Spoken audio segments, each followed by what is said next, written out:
మేధావుల నోరు పడిపోయిందా? జర్నలిస్టు కళలకు పక్షవాతం వచ్చిందా?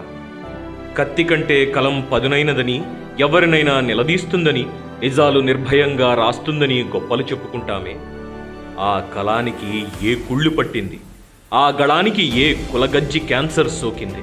నాడు తహసీల్దార్ వనజాక్షిని చింతమనేని ఏమీ అనలేదు.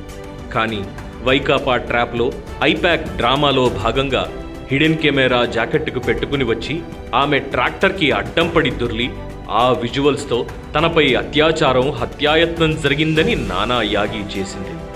మేధావులు, జర్నలిస్టులు ఇప్పటికీ కథలు వండివార్చుతున్నారు.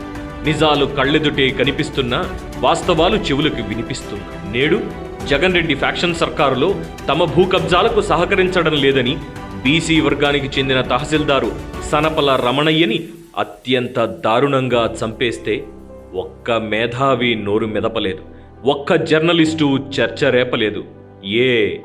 మీ కళాలకు కరెన్సీ ఇంకు బాగా వంటబట్టిందా? ఒక్క జర్నలిస్టు కూడా మాట్లాడలేరా? నాడు వనజాక్షి అబద్ధానికి యావత్ మహిళా లోకం లేచి వచ్చిందే. కానీ ఈరోజు రమణయ్య శవాన్ని చూసి కూడా ఒక్క మగాడు ముందుకి రారే. జర్నలిస్టులు ఎర్నలిస్టులయ్యారా, లేక చీరలు కట్టి ఆడవాళ్ల మాదిరి తయారయ్యారా వాళ్ల పరువు తీయడానికి? ఇది ఆవేశం కాదు, ఆక్రోశం. సాటి జర్నలిస్టు అన్యాయంగా చంపబడ్డాడని ఆవేదన, ఆక్రందన. రేయ్ జర్నలిస్టులారా, మనకి కులం లేదు, కలం మాత్రమే.